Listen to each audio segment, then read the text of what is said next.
예, 주의 팔에 안기는 9월 되길 축복합니다. 이번 9월은 많은 결실과 또 감사가 있는 그런 달입니다. 저는 오늘 말씀을 통해서 오늘 포도원 주인과 농부라 이런 제목으로 말씀할 텐데 그냥 본문 내용 그대로입니다. 오늘 말씀을 통해서 여러분과 저에게 이번 9월에 우리가 어떻게 살 것인가를 한번 얘기해 보겠습니다. 오늘 본문에 보면 어떤 사람이 포도원을 만듭니다. 포도원만 만든 것이 아니라 즙 짜는 구유도 만들었고 망대도 만들었습니다.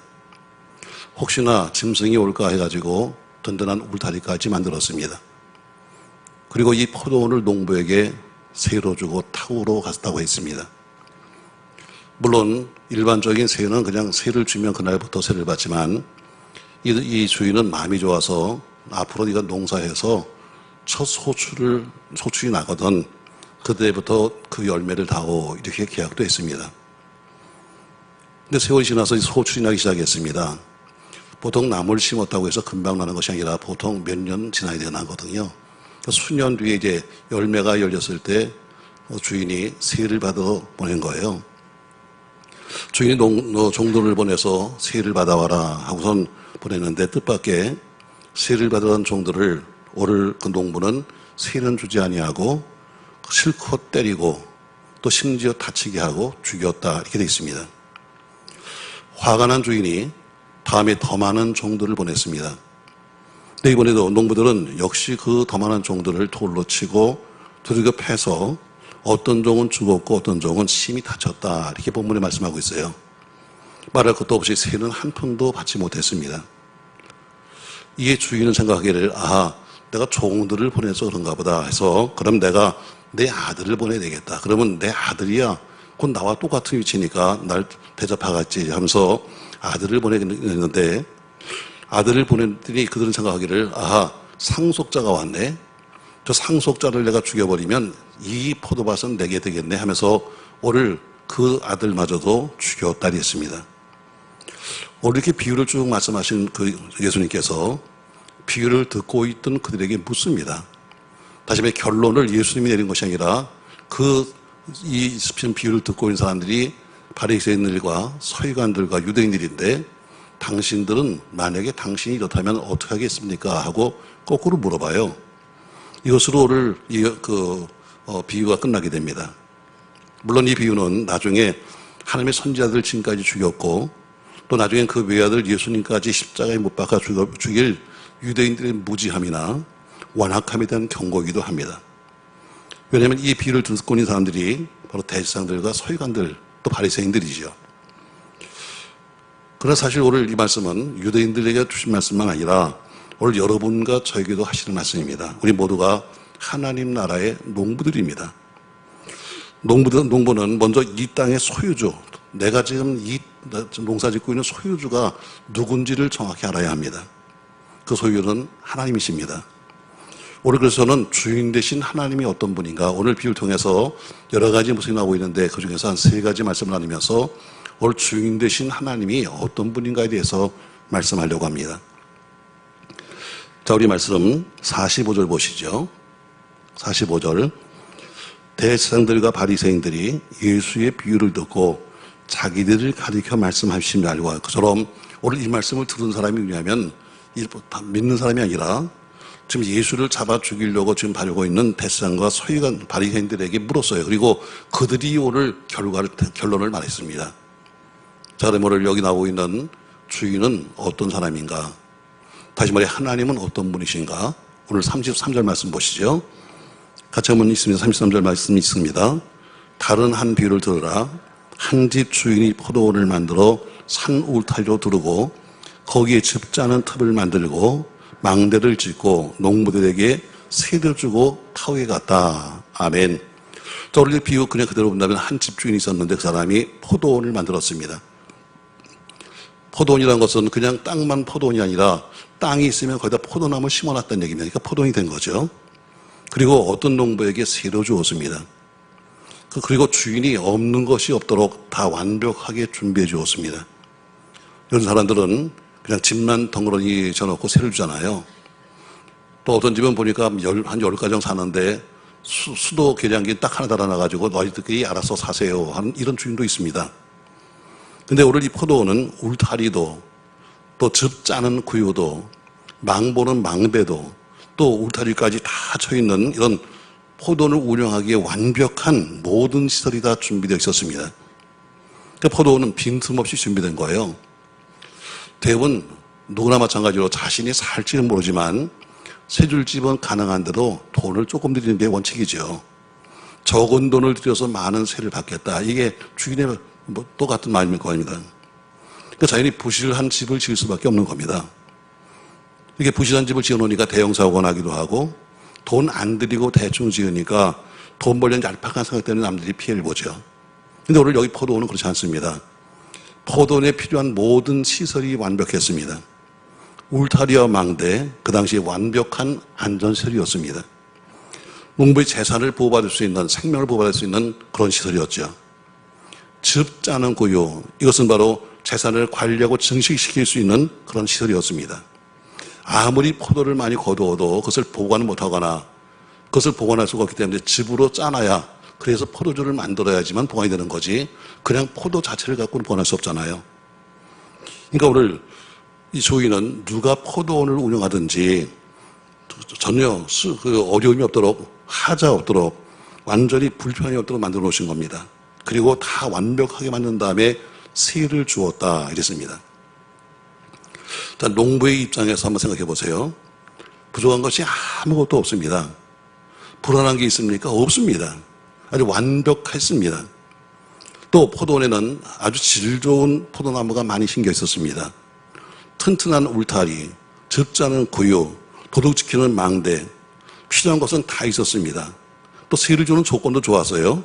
처음부터 세를 내라는 것이 아니라 열매가 맺히게 돼서 소출이 나면 그때부터 그 열매로 세를 달라는 것입니다.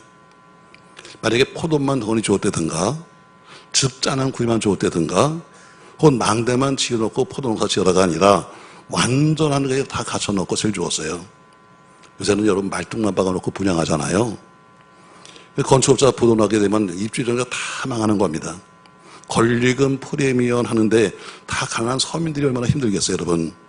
근데 오늘 이 포도원주의는 자기 입장이 아니라 약자의 입장에서, 가난한 서민의 입장에서 완벽하게 다 준비한 겁니다.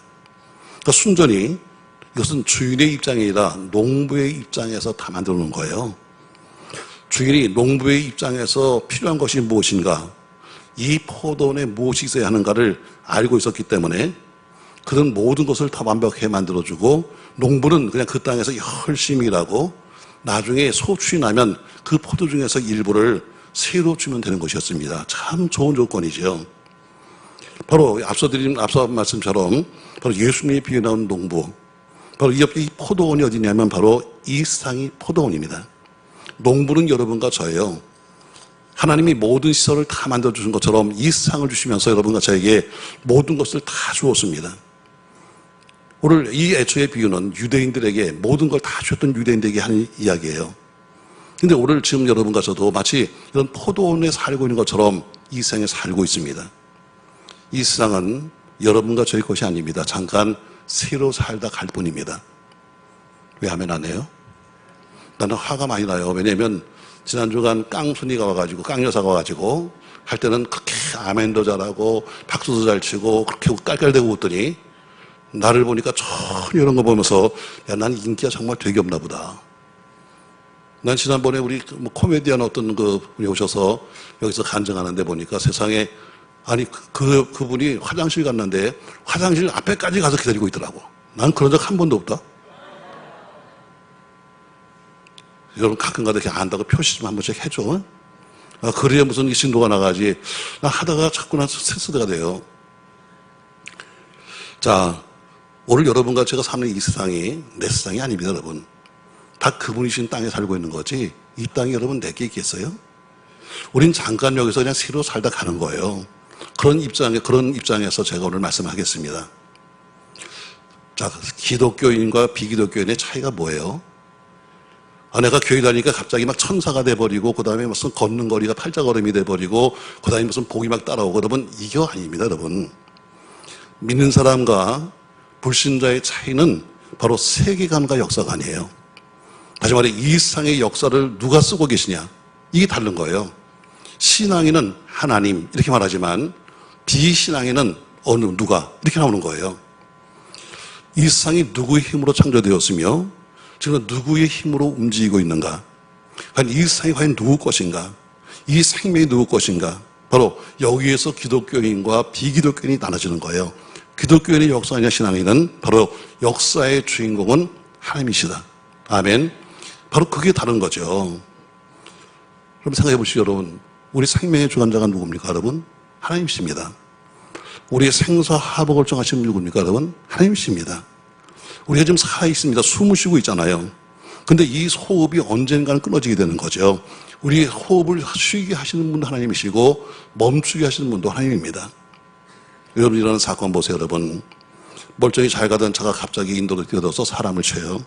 그래서 사람이 갑니다. 아침에 여보나 갔다 올게 하고 나갔는데 몇십 년이 가도 못 오는 사람도 많습니다.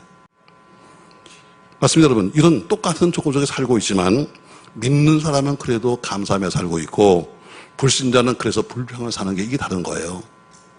어떤 사람이 목사님을 찾아왔어요. 와서 아주 신경질처럼 말합니다. 난 너무나 가진 것이 없어서 힘들고 짜증서서 참 살기 힘듭니다 하면서 푸념 섞인 원망을 하고 있습니다. 목사님 물어봤어요. 예, 참 힘드시죠? 근데 하나 물어볼게요. 혹시 집사님 이번 홍수에 집이 무너졌나요? 했더니 아니요. 그럼 집에 불이 났나요? 아니요. 그럼 남편이 가출했나요? 아니요. 그럼 자식이 병들었나요? 아니요. 그럼 집에 누가 불구가 됐나요? 아니요. 그럼 집사님 못 고칠 병에 걸렸나요? 아니요. 여기에 질문 듣던 그 여자분이 일어났습니다. 그리고 말하기를 목사님 참 죄송합니다. 제가 주의 은혜를 모르고 살았습니다. 어떤 사람은 아침에 가서 저녁에 못 들어오는데 당신 집은 들어오잖아. 어떤 집은 무너져서 깔려 죽었는데 당신 집은 멀쩡하잖아.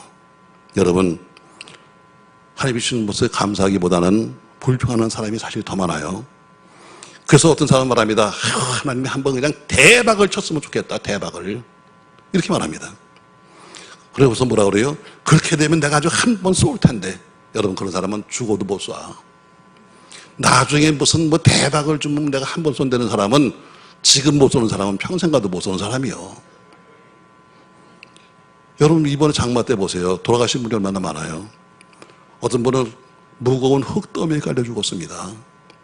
어떤 분은 큰 물에 휩쓸려 죽었습니다. 우리 오성성전 바로 옆에서 어때요? 난 그 지하철로가 우리 오성성전 바로 옆이에요.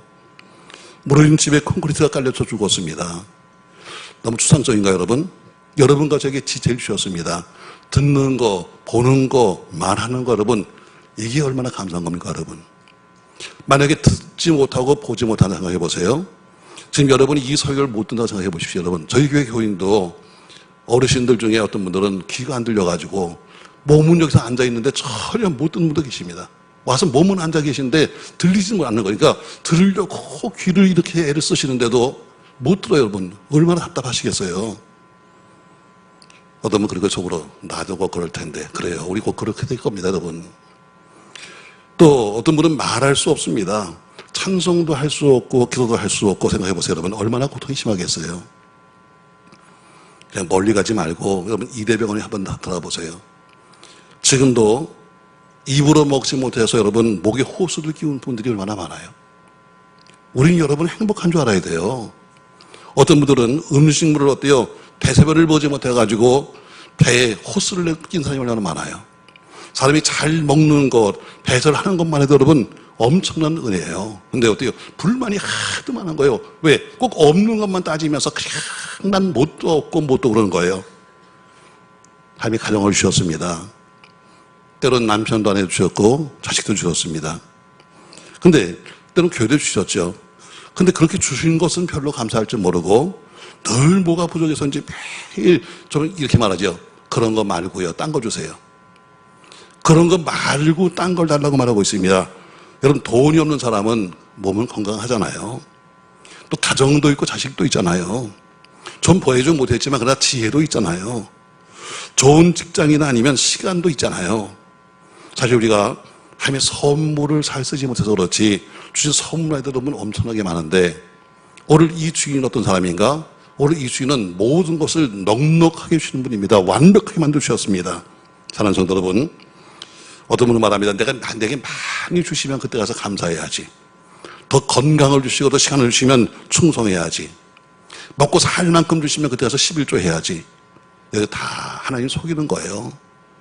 하나님은 지금을 원하고 있지 나중 것을 담보로 해가지고 지금 달라는 그 복을 하나님은 원하지 않아요. 오늘 21장 41절에 보면은 포도를 주신 주님께서 뭐라고 그래요? 열매를 구하고 있어요. 열매. 근데 무슨 열매냐면 당신이 소출한 열매를 원하는 거예요. 내가 너에게 포도밭을 주었잖아. 근데 무화과나무를 달라고 말하지 않아요. 내가 포도나무를 주었잖아. 근데 어때요? 감람나무 열매를 달라고 말하지 않습니다. 내가 내 포도를 주었으니까 포도나무 열매를 달라는 거예요. 하나님은 지금 1,000만 원의 11조를 원하시는 것이 아니라 당장 여러분의 10,000원의 11조를 원하시는 거예요. 한 달간 봉사하기를 원하는 것이 아니라 1시간 봉사하는 걸 원하시는 거예요. 작은 것을 소통하지 못한 사람은 큰 것도 못하는 겁니다. 직장도 그래요. 말단 직원부터 승진한 사람은 나중에 어때요? 진급을 해서 점점 일을 더 큰 걸 맡겨요. 왜? 지난 과정을 아니까. 네가 어렸을 때부터 쭉 자란 것을 아니까 뭐든지 맡길 수 있어요.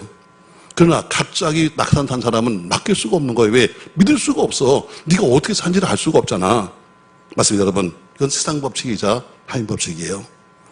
오늘 본문에 보니까 그분은 어때요? 모든 것을 다 만드신 다음에 우리의 입장에서, 농부의 입장에서 만드셔서 주신 분이에요. 그분은 넉넉하게 주시는 분이에요.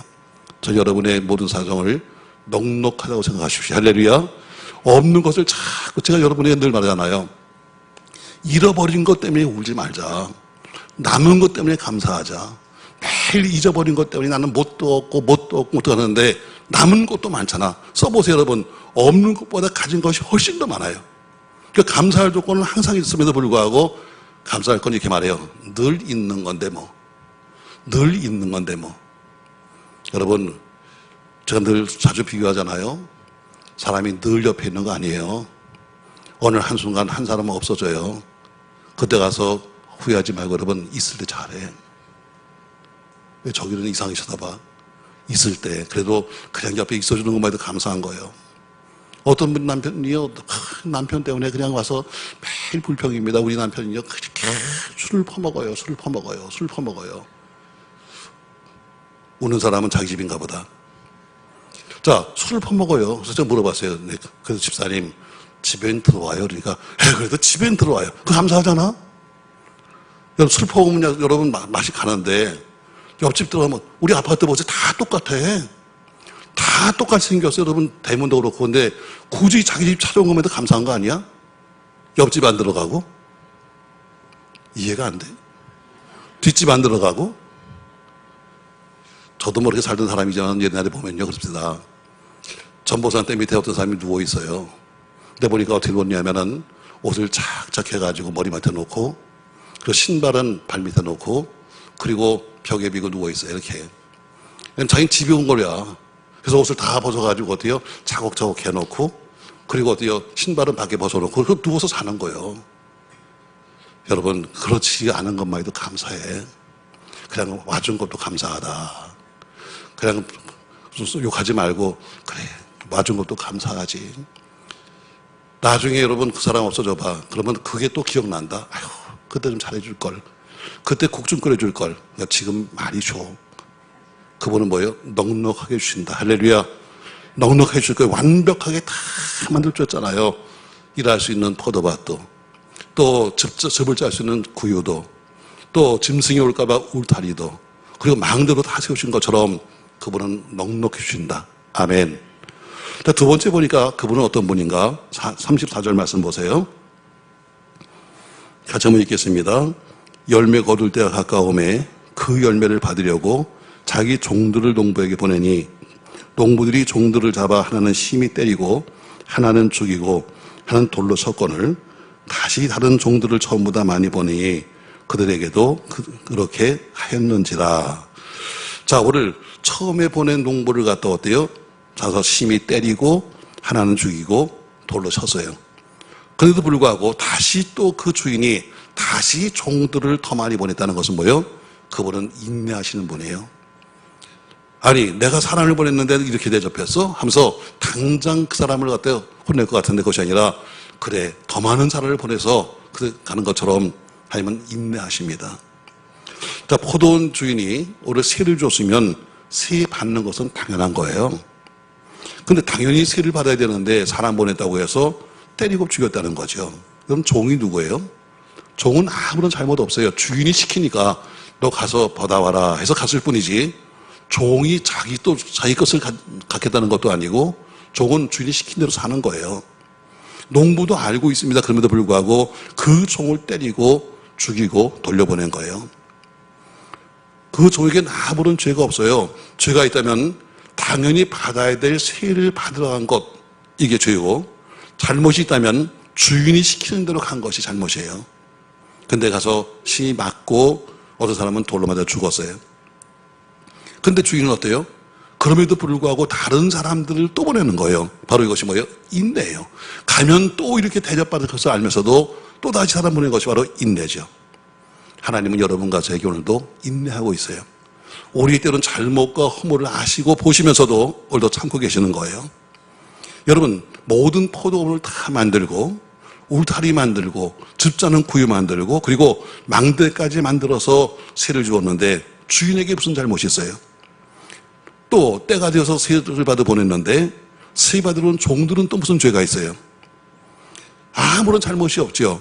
그러면 오히려 잘 준비가 안 됐으면 다음에 봅시다.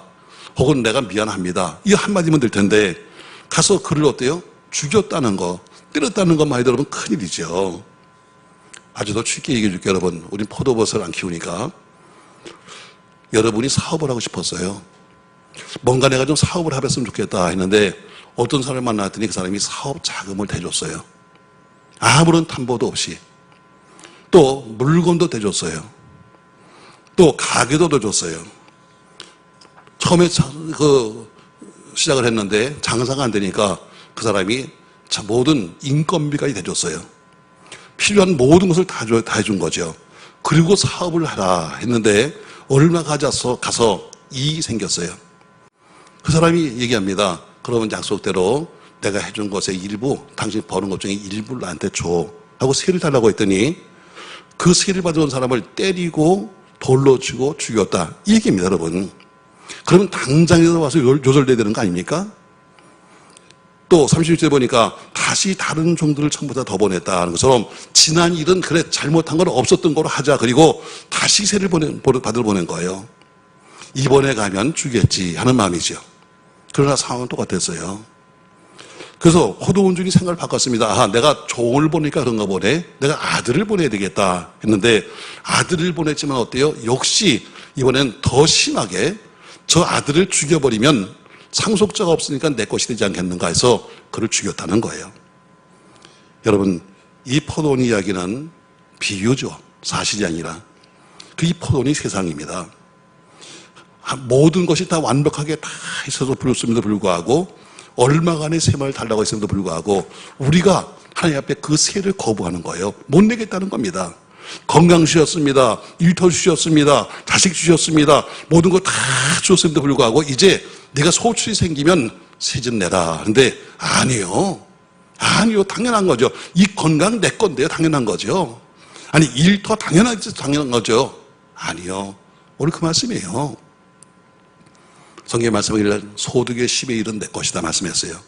근데 그거 당연히 이게 무슨 얘기예요? 내가 벌었는데요. 떼어먹겠다는 거예요. 건강 육신 가지고 일했습니다. 그래서 주님 뭐래요? 그래 그 육신 가지고 봉사 좀 해라 했더니 뭐예요? 아 이거 무슨 얘기하십니까? 다 떼어먹겠다는 거예요. 제가 보통 새벽에 4시에 우리 교회 들어오는데 뭐 주일날도 마찬가지죠. 주일날도 4시 한 10분 정도 들어옵니다. 근데 보면 우리 부영 앞에 말이죠. 골프 치는 사람들 물론 골프가 나쁜 거 아니에요. 근데 그 한 4시부터 시작해서 세상에 골프 쳐 다니는데 야, 나 저렇게 예수님이 되면 우리 하나님이 놀래 자빠지겠다. 새벽 4시부터 가방을 들고 나오듯이 저렇게 저 정도 예수님이 되면 우리 주님이 얼마나 깜빡 놀랄까. 한두 명이 아닙니다, 여러분. 어때요? 거기다 또 옷까지 또 전부 다 멋있는 거로 다 했으니까 여러분 몇 시 일어난 거야? 그렇게 주의를 하자면 어때요? 이유도 많고 핑계도 많아. 뭣도 해야 되고 뭣도 해야 되고 하는데 어때요? 놀러 갈 때 보세요. 여러분 새벽 4시도 여러분 빠른 거 아니야. 신앙생활 좀 비교해보세요. 여러분은 어떤가? 놀러 갈 때는 어때요? 그냥 그렇게 열심히 하면서도 뭐 좀 해보자 그러면 어때요? 그냥 핑계도 많고 이유도 많아. 이제 그만큼 주었으니까 이제는 세 집 내라 하니까 아유 나 시간이 없어요. 난 뭐 안 못합니다. 여러분 이거는 하나님께 드릴 세를 빼먹는 거예요. 저는 여러분 소록도라는 영화를 한번 보셨나 모르겠습니다. 소록도. 선교 영화죠. 나병 환자들의 이야기입니다. 얼굴이 다 이그러지고 손이 끊어지고 몸이 들렸습니다. 근데 그들의 얼굴에는 항상 기쁨이 있고 감사가 있어요. 그 문드러진 손으로 얼마나 박수를 치는지 그 손으로 칠 수가 없잖아요. 손이 없으니까. 그러니까 어때요? 이 밑에 있는 마룻바닥을 갖다 그냥 치는데 피가 나도록 치는데도 불구하고 그들 어때요? 찬송을 부르는 거예요. 일그러진 입으로 찬송을 부릅니다. 얼마나 크게 부르는지 온 예배당이 떠날 듯이. 여러분 멀쩡한 손, 멀쩡한 입을 가진 우리는 과연 뭐하고 있나? 똑같은 이야기입니다. 따져본다면 나병 환자가 뭐 이렇게 찬송할 일이 많겠습니까 여러분? 뭐가 이렇게 행복할 일이 많겠습니까? 우리는 어때요 여러분? 우리는 가진 게 그렇게 많으면서도 어때요? 감사하지 못해요. 행복하지가 않아. 행복하지 않아. 저는 여러분들이 이번 가을에 영적인 복을 많이 받기 바랍니다. 또한 거기다 붙여서 꼭 물질의 복도 받기 바랍니다. 제가 사실 여러분들에게 사실 그래요. 우리 목사들이 물질 설교하면은 교인들이 그래요. 아유 정성 톤만 밝혀. 또 이렇게 얘기하니까 사실 잘 하지 않습니다. 그러나 사실 어떤 목사님인지 그런 설교하는 사람이 있다면 정말 훌륭하신 분이에요. 왜? 교인들이 싫어하는 것. 교인들이 어떻게 교인들은 복 받으세요, 잘 되세요, 돈 버세요 이런 거 좋아하지. 헌금하세요, 헌신하세요 이런 얘기하면 다 인상을 쓰면서 저 양반이 요새 또 뭐가 필요하지? 뭐 이렇게 나와요. 여러분 목회자가 바로 가르쳐주지 않으면 교인들은 덩달아 어렵게 살게끔 돼 있는 거예요. 똑바른 길을 가르쳐야 되는데 목사가 똑바른 길을 안 가르쳐주죠. 왜? 가르치는 게 벅차. 돌아오는 게 너무 많아. 그러니까 어때요? 자꾸 딴 얘기만 하는 거예요. 교회가 넉넉해지면 교인도 넉넉해져요. 교회가 가난해지면 교인도 가난해집니다. 또 여러분이 이번 가을에 많은 소출을 해서 여러분 영적인 소출도 또 물질적인 소출도 또 건강의 소출도 있길 주의 이름으로 축복합니다. 올해는 저희가 지금 지교회를 포함해서 약 100군데 저희가 선교를 하고 있습니다. 아이들까지 해가지고 여러분들이 더 많이 많은 것을 가져서 여러분들이 더 많이 우리가 베풀고 나눌 수 있는 그런 복이 여러분과 저에게 바랍니다. 왜? 물이란 것은 고이면 썩는 거예요. 아무리 좋은 물도 고여 있으면 썩는 겁니다. 자꾸 퍼내야 새물이 나오지. 교회도 마찬가지. 교회도 자꾸 돈을 쌓아놓고 앉아가지고 뭐 우리 거 하면 교회는 어떻게 썩기 시작해요. 목사인 나부터 썩어요. 목사인 나부터. 왜? 돈이 남으니까 어때요? 그러면 이 돈을 써야 되는데 자꾸 엉뚱한 생각들이 들죠. 근데 자꾸 퍼서주기 시작하면요 새물이 나오고 어디서 나오냐면 여러분을 통해서 나오는 거예요. 여러분이 받은 은혜를 내기 때문에 여러분을 통해서 새물이 나오는 거예요. 전 여러분 그렇게 되길 주님은 축복합니다. 주님은 여러분과 저에게 때론 물질을 가지고 때론 여러분의 육신을 가지고 때론 시간을 가지고 하나님이 봉사해 주길 원하고 있습니다. 세상 일은 다 새벽부터 쫓아다니면서 왜 이렇게 교회는 핑계도 많고 할 것도 많은지 일할 수 있을 때 아직 세일을 드릴 수 있을 때 드릴 수 있는 여러분과 제가 되기를 주님으로 축복합니다. 오늘 제가 첫 번째 그분은 넉넉하게 주시는 분이다. 두 번째 그분은 인내하시는 분이다. 그렇게 못되겠음에도 불구하고 인내하신다. 그러나 세 번째 보니까 그분은 반드시 심판하러 오신다는 겁니다. 41절 말씀 보세요. 그들이 말하되 그 악한 자를 진멸하고 포도원은 제때의 열매를 바칠 만한 다른 농부에게 새로 주십시오. 누가 한 얘기입니까 여러분? 바로 이 얘기는 오늘 본문에 나온 것처럼 듣고 있던 대제사장들과 바리새인들이 했던 대답입니다. 인간적으로 전혀 신앙과 관계없는 사람이 뭐예요? 이건 인간적으로 봐도 안 되는 거다. 이런 사람은 오히려 진멸시켜버리고 그 포도원을 제대로 세내는 사람에게 주는 것이 맞습니다. 이렇게 말하고 있습니다. 맞아요, 여러분. 이 종들을 다 잃고 아들까지 잊어버린 주인이 가만히 있겠습니까? 예수님은 오늘 그 비유를 듣는 그들에게 물어봐요. 어떻게 하면 좋겠습니까? 했더니 그들이 말합니다. 예, 세를 잘 내는 사람을 바꾸십시오. 또 그리고 지금 그 농부를 진멸시키십시오. 이렇게 말한 것처럼 오늘 대답이 맞습니다. 오늘 포도원 주인, 우리 하나님이 오랜 인내 기간이 끝나게 되면 반드시 그분이 오셔서 여러분과 제 모든 것을 심판하십니다. 악한 종들은 진멸하실 것입니다. 그 포도밭은 뺏어서 남에게 줄 것입니다. 예수님 말씀이 아니에요. 자기들 스스로가 내린 결론이었습니다. 여러분 건강할 때 주를 위해서 일하십시오. 그러면 그렇지 않으면 하나님이 건강을 뺏어갈 수도 있는 거예요. 여러분이 아직 능력이 있을 때 여러분 주를 위해서 일하십시오. 아니면 그 능력을 가져갈 수도 있는 거예요. 아직 물질이 있을 때 여러분 세상만 쓰려고 하지 말고 주를 위해서 일하세요. 그러면 불언가 하나님이 그 물질을 가져갈지도 모르는 거예요. 이것이 바로 오늘 주는 성경의 교훈입니다. 전 여러분 심판의 주님을 여러분이 경험하지 않기를 주의 이름으로 축복합니다. 저희가 2부 예배는 모든 지교회에서 다 똑같이 영상으로 봅니다. 그래서 제가 2부 예배 때 이런 얘기를 했어요. 우리 능력교회 지교회 목사님들도 이걸 보고 있을 테니까 정신 바짝 차려야 합니다. 저는 매 주일마다 오늘 새벽도 그랬어요. 새벽에도 우리 모든 교육자들에게 보내는 카톡에다가 정신 차려야 한다. 정신 차려야 한다. 예배 시간 졸지 말아야 한다. 하면서 꼭 보냅니다.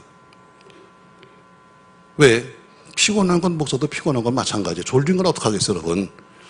제가 자꾸 정신 차려야 한다. 왜 자꾸 이런 얘기를 갖다 보냅니다. 왜? 보세요, 여러분. 오늘 우리 교회는 우리 모든 지교회나 우리 모든 부교육자들에게 완벽한 시설을 주었습니다. 그리고 모든 목회 환경을 다 만들어 주었습니다. 그리고 거저 주었습니다. 포도밭에는 포도나무가 있는 것처럼 성도들도 교회마다 있습니다. 그동안 빚을 시달렸는데 모든 빚을 다 갚아주고 모든 부채를 다 갚아주었습니다. 교회 건물도 완벽하게 졌습니다. 그리고 건축해 주었습니다. 심지어 주보도 다 여기서 찍어서 보냅니다. 전도지까지 다 우리가 만들어서 우리 지교회를 보내는 거예요. 생활비가 부족하다 그러면 다 채워주고 노후 때문에 연금도 다 줍니다. 우리 이 교회도 마찬가지죠. 우리 여기 오신 목사님들 다 오로지 목회만 해라, 목회만 해라. 왜? 내가 지나간 과거에 목회 보니까 목사에게 가장 힘든 것이 뭐냐면 돈이다, 돈.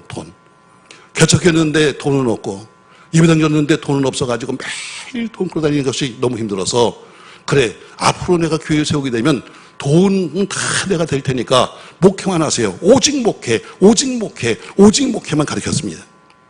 근데 그렇게 배려해도 결과를 내지 못하면 언젠가는 심판할 겁니다.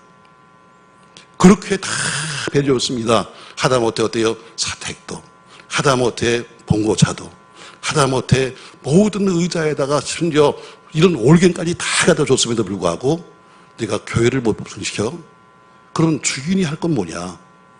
주인이 할 건 뭐냐? 기대치가 안 되면 주인이 할 건 한 가지입니다. 가서 이제 너는 안 되겠다. 세를 못 내니까 다른 사람 보내야지. 그 방법밖에 없잖아요. 맞습니다, 여러분. 언젠가 다 모두가 주인이 오는 것처럼 심판대가 있다는 겁니다. 결산의 때가 오기 전에 이 포도원 주인이 다시 오기 전에 왜 종들은 왜 포도원을 내게 맡기셨나 하고 생각해 봐야 합니다. 성도들도 결산의 때가 오기 전에 포도원 주이신 주님께서 왜 내가 재능을 주셨지? 왜 내게 물질을 주셨지? 왜 내게 건강을 주셨지? 하면서 여러분 갖고 있는 그 모든 것들로 우리 주인을 기쁘게 하는 여러분 되기를 주 이름으로 축복합니다. 이렇게 전 결론을 맺겠습니다. 여러분, 하나님 우리에게 모든 것을 주셨습니다. 그리고 마음껏 누리게 하셨습니다. 그리고 그 모든 것 중에서 아주 작은 부분을 네가 노력한 것 중에 소출한 것 중에서 일부를 내게 새로 달라고 말하고 있습니다. 이것은 하나님과의 약속이요 인생과의 약속입니다. 근데 이 작은 새까지도 내가 드리지 않겠다고 하다가 불의한 일 때문에 몽땅 이러지 말고 주를 위해서 여러분이 봉사하는 여러분 되길 주의 이름으로 축복합니다. 오늘 주인이 타국에 갔다 얘기는 지금 보이지 않는다는 얘기입니다. 타국 갔으니까. 타국에 갔다 이기는 그러나 다시 온다고 하는 이야기가 숨겨져 있는 겁니다. 주님은 지금 보이지 않습니다. 그러나 반드시 다시 오실 겁니다. 그리고 오셔서는 성경은 말하기를 우리의 공력에 따라서 우리에게 심판하신다고 말씀하고 있습니다. 왜 사람들이 하나님께 넘치는 감사가 있을까? 그래서 왜 사람들이 넘치는 그런 감사를 할까? 이유는 감사를 하기 때문에 생겼던 재미를 알기 때문에 하는 거예요. 기도는 아무나 못해요, 여러분. 기도해본 사람이 기도하고 감사는 감사해본 사람이 감사하지 아무나 할 수 있는 것이 아닙니다. 왜? 그 재미를 본 사람이 하는 거예요. 드릴 줄 아는 사람이 또 드리는 겁니다. 드릴 줄 모르는 사람은 끝없이 인색한 거죠. 왜? 그런 경험이 없기 때문입니다. 주님이 오시면 물을 거예요. 내가 너에게 땅을 주었는데, 포도밭을 맡겼는데 농사 지은 새는 어떻게 했니? 하고 물으시는 분도 있을 것이고, 또 주님이 오셔서 어떤 분에게는 내가 너에게 교회와 영혼을 맡겼는데 넌 어떻게 그들을 관리했냐? 하고 묻는 분도 계실 것이고, 어떤 분은 내가 너에게 사업장을 주었는데 너는 그 사업장을 어떻게 관리했냐고 묻는 분도 계실 겁니다. 세상에도 참 세가 많아요. 방위세도 있고 또 부가세도 있고 교육세도 있고 참 세가 많습니다. 그러나 어느 것 한 가지도 우리가 싫어요. 말할 수 없는 겁니다. 그러면 하늘이요, 이 땅의 세도 정해놓은 것도 우리가 못해요. 말하지 못하는데 하나님나라의 작은 세를 우리가 어떻게 무시할 수 있겠습니까? 여러분, 아무쪼록 저는 이번 9월 감사도 많고 소출도 많대 받은 하나님의 은혜를 늘 돌려드릴 수 있는 그런 여러분과 제가 되길 바라면서, 오늘 이 비유 속에 하나님은 세 가지로 보여주고 있습니다. 첫 번째, 넉넉히 공급하신 하나님, 그분이 여러분을 더욱 풍성케 하시길 바랍니다. 두 번째, 인내하시는 하나님, 종을 죽였음에도 불구하고 또 다른 종을 보내고 아들 보낸 것처럼 그분은 오늘도 인내하고 계십니다. 그러나 그분은 다시 오는 것처럼 심판주로 오신다는 겁니다. 전 여러분, 그 하나님이 여러분과 함께하는 하나님 되기를 주의 이름으로 축복합니다. 고마우신 전능하신 아버지, 은혜를 감사합니다. 오늘 포도밭의 그 주인과 농부의 비유를 통해서 우리에게 늘 넉넉히 주신 하나님을 기대합니다. 지금도 우리가 많은 것을 받았음에도 불구하고 불평도 많고 짜증도 많습니다. 늘 말하지만 우리가 있는 것 가지고 감사하고 없는 것 때문에 불평하지 말자고 말했는데, 아무쪼록 주신 모든 것에 넘치는 감사가 있게 하시고 또 참고 인내하시는 하나님이 있다는 걸 기억하면서 우리도 참고 우리도 인내하게 하시되, 마지막 심판하시는 분 앞에 설 때 우리가 모두가 부끄럽지 않도록 인도하여 주옵소서. 우리가 교우들의 모든 삶을 축복하시되 이번 가을 건강하게 하시고 믿음이 풍성하게 하시고 육적으로도 살아가는 삶의 부정을 하시며 사랑하는 가족과 자녀를 마음껏 돌볼 수 있는 필요한 그 모든 것들을 공급하여 주시옵소서. 예수님의 이름으로 기도합니다. 아멘.